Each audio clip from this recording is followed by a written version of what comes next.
মোৰ মৰমৰ ছাত্ৰ ছাত্ৰীসকল, আজি আমি ক্লাছ 3ৰ লেচন 2ত থকা কবিতা things I like to do পঢ়িম আৰু অসমীয়াত আলোচনা কৰিম। ব'লা আৰম্ভ কৰোঁ। There are some things I like to do. The one that is best is play with you.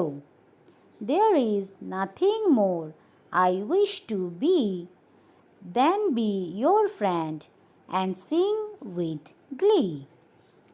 এতিয়া আমি অসমীয়াত আলোচনা কৰিম। There are some things I like to do. মানে কিছুমান বস্তু আছে যিখিনি কৰি মই ভাল পাওঁ। The one that is best is play with you.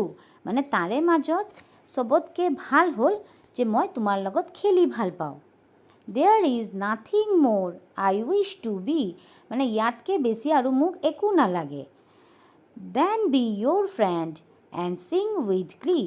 যাতে এনেকৈ তোমাৰ বন্ধু হৈ থাকিব পাৰোঁ আৰু তোমাৰ লগত আনন্দত গান গাব পাৰোঁ। ধন্যবাদ। যদি মোৰ ভিডিঅ'টো ভাল লাগে তেনেহ'লে লাইক শ্বেয়াৰ কৰিব, লগতে মোৰ চেনেলটো ছাবস্ক্ৰাইব কৰি ল'ব। টেক কেয়াৰ, বাই বাই।